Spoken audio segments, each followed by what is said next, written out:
Good day, viewers, and welcome back to Regional Review. My name is Monique Adams, and I'm your South correspondent for Namibia Media Holdings. Today, we're celebrating Individual Rights Day in honor of John Locke, whose philosophical writings argued for the rights of each single human being. Individual Rights Day is celebrated on August 30th, the date of Locke's birth. According to Locke, anything that a man has a matter of human rights or civil rights is to remain inevitable his. And although Locke conceded that humans surrendered some natural rights in exchange for the collective protection afforded by societies, he held that basic individual rights include life, liberty, property, freedom of speech, freedom of religion, and freedom to petition the government. Well, that is the day that we're celebrating. So let's head right into today's show.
Now for news, we take a look at how the Heroes Day was celebrated in Marintal last week, Friday.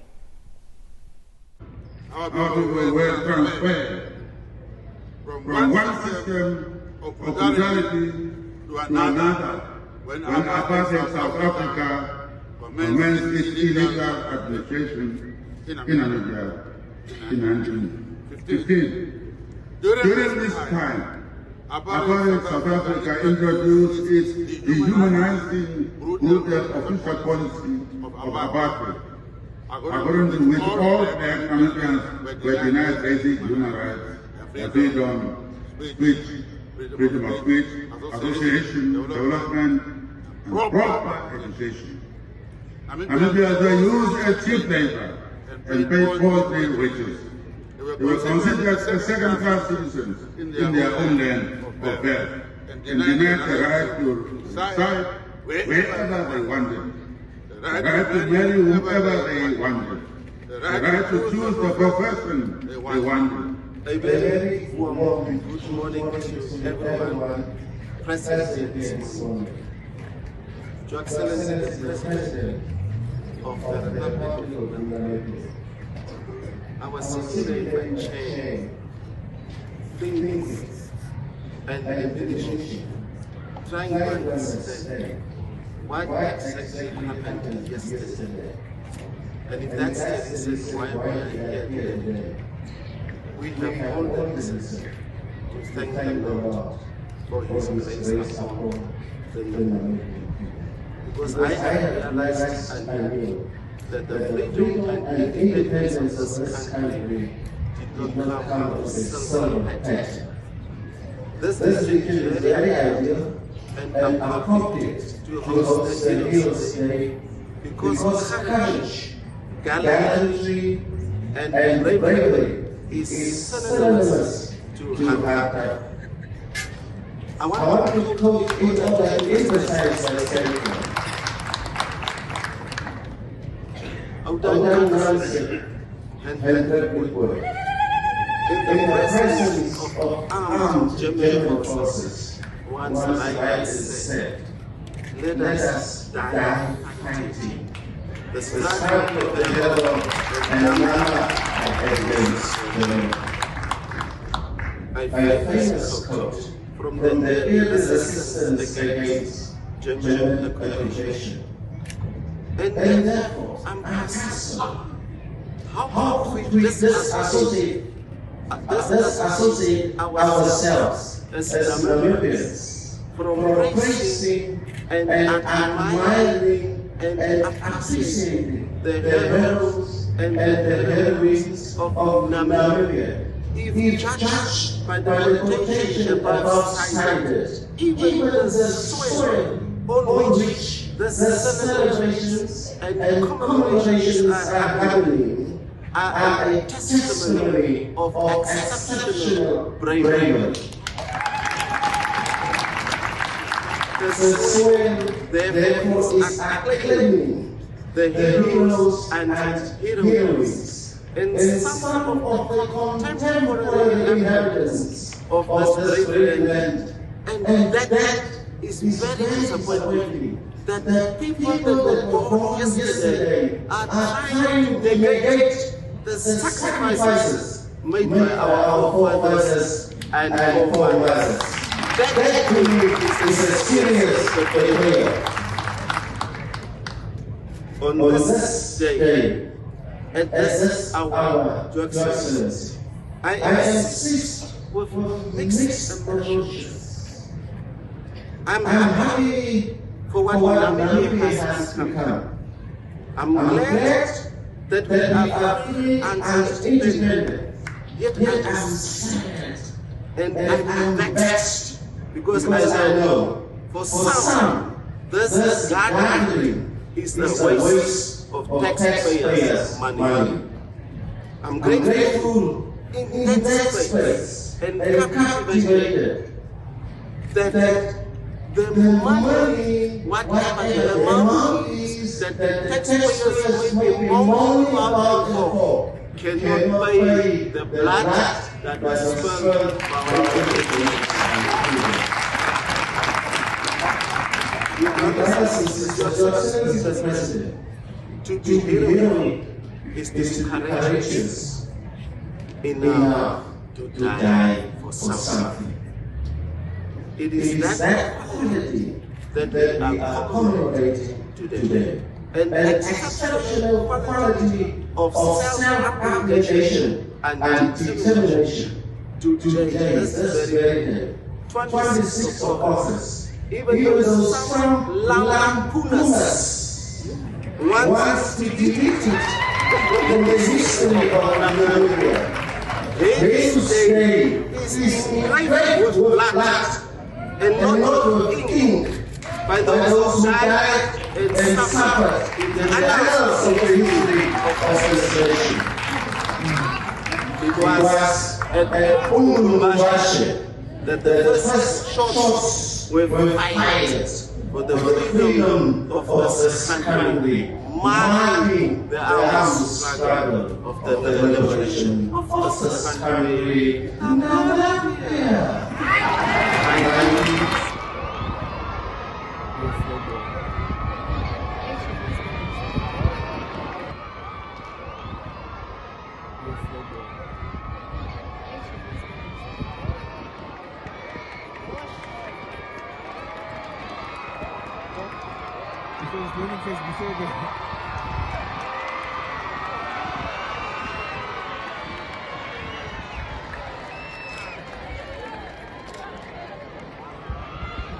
The Air Force now is leaving. Is it gone? Is it gone? Gentlemen, you guys is in your mind.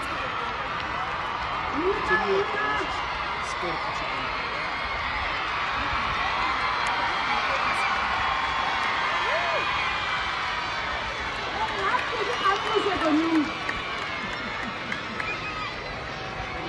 And the blues, not of a prayer, and not of a sign. It's not of a prayer.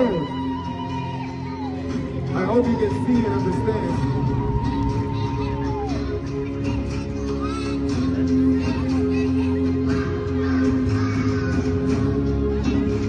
And it's not only about us.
the court.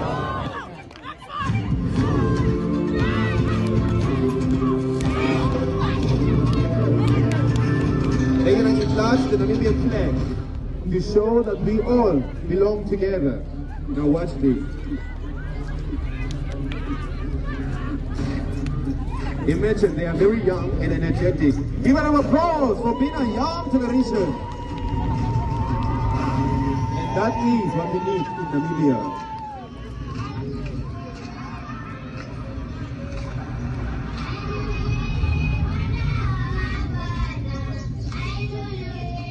The sun always comes down, rising for everybody to wake up. The sun rises. For the immense sacrifices made for our freedom and independence. We are inspired by your bravery and sacrifices to safeguard our hard-won freedom and unity and to continue the struggle for economic independence. That is our new segment. Now we head over to our entertainment.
With the focus on mind, body, and soul, the medical focus aims to embrace that which makes us human, to empower, enlighten, and bring hope in restoring the equilibrium to be the best that we can be, to bring change where change is needed, to inspire to be better, and to restore that which is out of balance.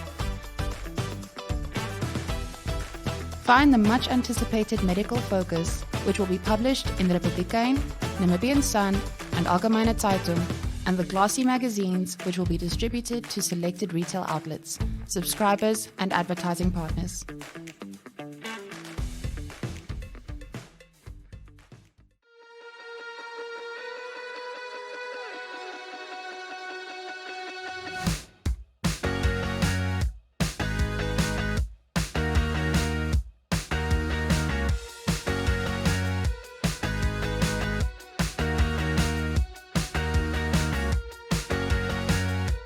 First up, in our interview segment, we speak to Shireen Kok, who is the mayor of Mariental, and she shares her opinion and her thoughts on why LBM decided to boycott the Heroes Day celebrations.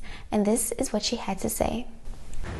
Good day everyone. Today we as the LBM councillors in Mariental has boycotted and not to go to the Heroes Day commemoration that will be held in Mariental on Friday. The reason being is that we have never been acknowledged, we have not been consulted during the preparation sessions, and at the end of the day, they still wanted to use our resources without any acknowledgement of the council or the approval of the council. And that is the reason that we are boycotting this event. Secondly, they are putting on flags in the town. They've never asked approval from the council, and this is the property of the council. And even if it is a national event, we are responsible for this town in Marindal.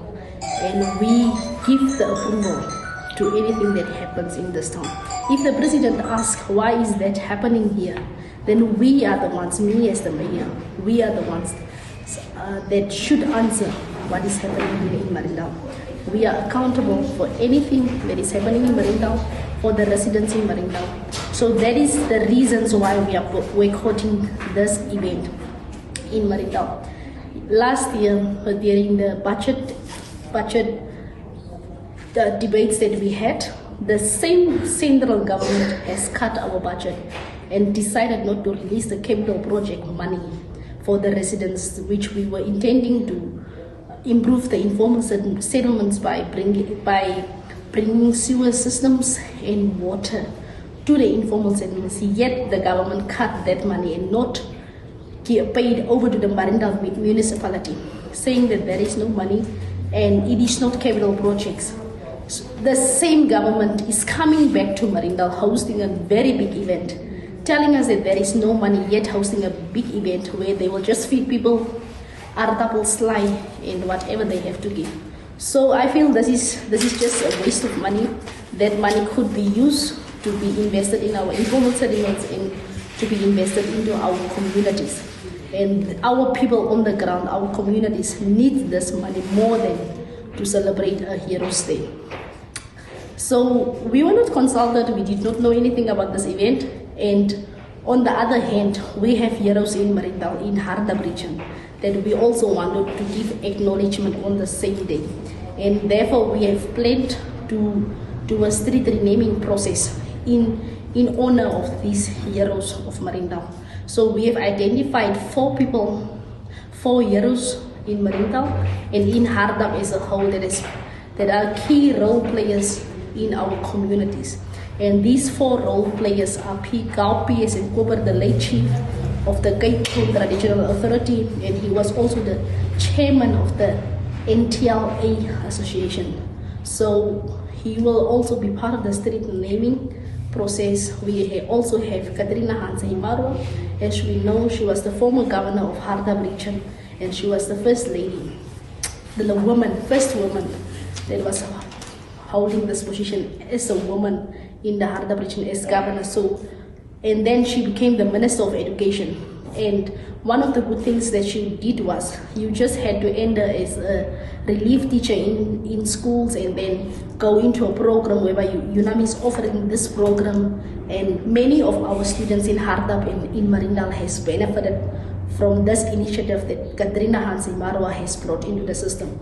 So she is indeed a hero, and we also acknowledge her and will acknowledge her in the street renaming processes. We have one of the biggest farmers, which is Joseph Motinka, also a big farmer that inspires our farmers of Hardap region to succeed in their farming production.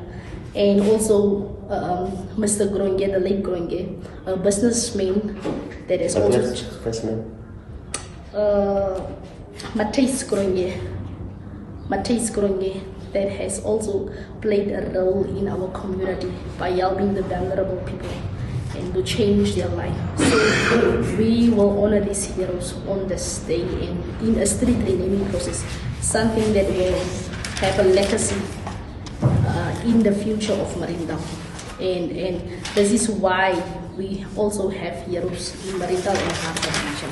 In our next interview, we got to speak to Rian Berger, who is the Chief Executive Officer of NAMDEP, who visited the Governor's office and donated mattresses and beds. And this is what he had to say. Schools are constantly under pressure due to lack of resources and capacity, and in particular regarding infrastructure and facilities.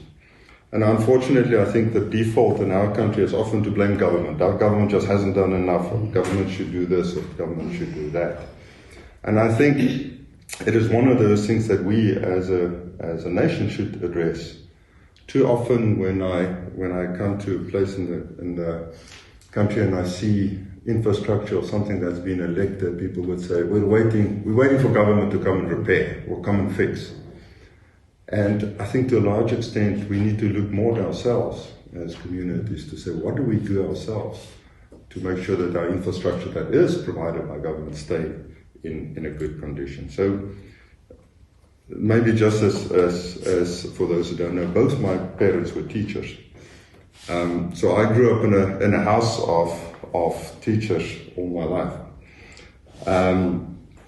And my father always used to say that your education from a child comes only partly from textbooks. Most of our education of a child comes from observing the behavior of their parents and their teachers.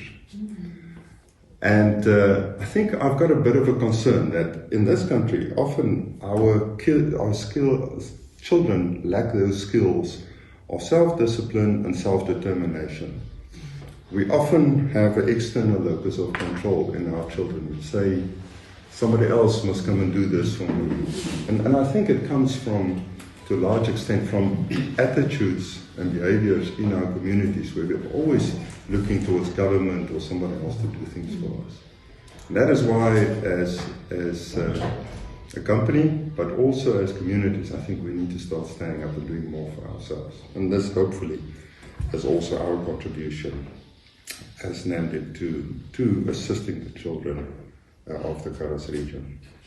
So the sad fact is, I think that many, if not the majority, of hostel children have to actually sleep on the floor or have to sleep in really conditions that are not conducive to the learning environment. And I guess that's predominantly in the rural community. So it's up to all of us, the community, the private sector, and government, to ensure that we create a safe, hygienic, and a conducive environment that contributes to the learning culture for our children. This request from the Karas Regional Director for support for a number of areas couldn't have come at a better time for us, given that my team has also come across a large number of unused beds and mattresses, and we thought this is actually such a good opportunity where we have equipment available and we can contribute a little bit more. And it really, I think, will assist towards this cause. This humble contribution that we are doing towards the community hostels, we are very proud of that. And we're very proud that the natural diamonds that we produce can actually make such a contribution towards the living conditions of pupils, and hopefully always towards better performance in school ultimately, because a child that feels at home, feels comfortable, and hopefully has got a good meal, also ultimately will result in better overall performance. There's a quote from environmentalist Maria Montessori, not environmentalist, educationist. It shows you I do a lot of environmental presentations as well. But Maria Montessori, she was a well-known educationist, she said, the work of education is divided between the teacher and the environment. And actually that is where we're stepping in. We're part of that environment, that's NAMDIC. Now, of course, we are not teachers, we are minors, but we know that through our contributions, we can positively impact the environment that the kids are learning in, and support these children to really get the education that they need. This is really in line with our belief of doing the right things today for a better tomorrow. Thank you very much.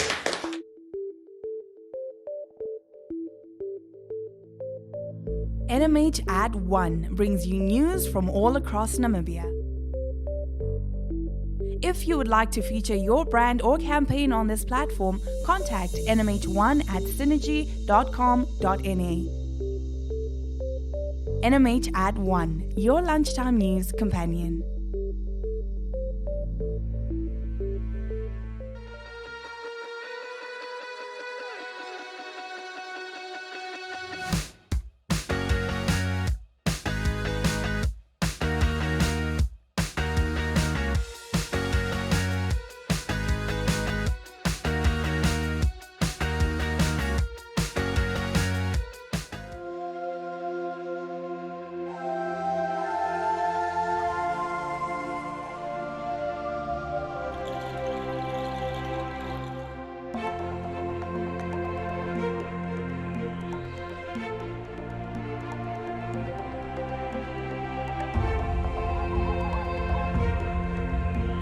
Well, that has unfortunately brought us to the end of today's show, but please do make sure to catch me again next time, same place. My name is Monique Adams, and it's a goodbye for now.